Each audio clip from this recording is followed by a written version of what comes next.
Mexico এখন উৎসবের নগরী। একে তো বিশ্বকাপের কোহোস্ট, অপরদিকে উদ্বোধনী ম্যাচে দক্ষিণ আফ্রিকার বিপক্ষে 2-0 গোলের জয়। সব মিলে নিশ্চয়ই মেক্সিকান সমর্থকদের জন্য খুশির একটা সময় কাটছে।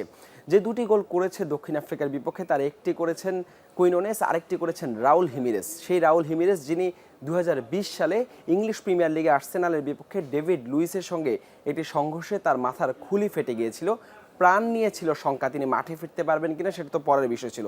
সেই রাউল হিমিরেজ দক্ষিণ আফ্রিকার বিপক্ষে জয়সূচক দ্বিতীয় গোলটি তিনি করেন এবং এই ম্যাচেই দক্ষিণ আফ্রিকার বিপক্ষে আরেকটি বিশ্ব রেকর্ড গড়েছেন মেক্সিকোর গিলবার্তো মোরা। 17 বছর 240 দিন বয়সে মেক্সিকোর হয়ে সর্বকনিষ্ঠ ফুটবলার হিসেবে বিশ্বমঞ্চে অভিষেক হয়েছে এই মিডফিল্ডারের। সব মিলে ষষ্ঠ ইয়াংস্টার হিসেবে তিনি খেলেছেন বিশ্বকাপের মঞ্চে। যদিও সবচেয়ে কম বয়সে বিশ্বকাপে অংশ নেওয়া ফুটবলার হচ্ছেন নরম্যান হোয়াইটসাইড, যিনি নর্দার্ন আয়ারল্যান্ডের সাবেক প্লেয়ার। 1982 বিশ্বকাপে মাত্র 17 বছর 41 দিন বয়সে যুগোস্লাভিয়ার বিপক্ষে অভিষেক হয়েছিল এই ফরওয়ার্ডের এবং তিনি কিংবদন্তি পেলের রেকর্ড ভেঙে বিশ্বকাপে সর্বকনিষ্ঠ ফুটবলার হয়েছিলেন। এই তালিকার পরের নামটা হচ্ছেন স্যামুয়েল ইতো, যিনি 17 বছর 99 দিন বয়সে 1998 বিশ্বকাপে ইতালির বিপক্ষে অভিষেক হয়েছিল ক্যামেরুনের এই স্ট্রাইকারের, যাকে বলা হয় আফ্রিকান ফুটবলের অন্যতম সেরা একজন খেলোয়াড়। আফ্রিকান কাপ অফ নেশনসে সর্বোচ্চ গোল স্কোরারও তিনি।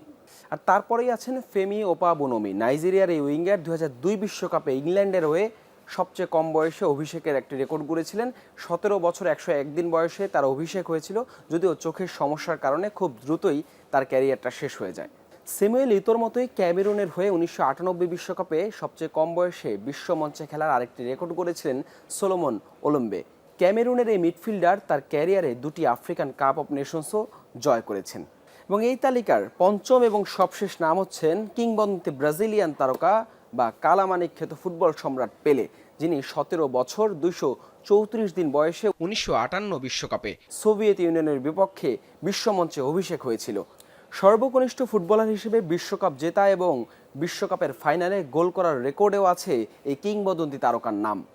আর এই তারকা ফুটবলারদের সাথে একই তালিকায় এখন নাম আছে গিলবার্তো মোরার। মেক্সিকোর এই মিডফিল্ডার তিনি 65 মিনিটে দক্ষিণ আফ্রিকার বিপক্ষে মাঠে নামেন, তো যদিও গোল করতে পারেননি, তবে সব মিলে শুরুটা তার ভালো হয়েছে। এখন দেখার বিষয় মেক্সিকোর হয়ে এই বিশ্বকাপে তিনি কতটা ধারাবাহিক পারফরমেন্স করতে পারে। একই সঙ্গে মেক্সিকো যেভাবে শুরুটা করেছে দক্ষিণ আফ্রিকার বিপক্ষে দুর্দান্ত জয় দিয়ে, দেখার বিষয় এই বিশ্বমঞ্চে তারা কত দূর যেতে পারে এবং তাদের এই পারফরমেন্সের ধারাবাহিকতাটা কতটুকু থাকে।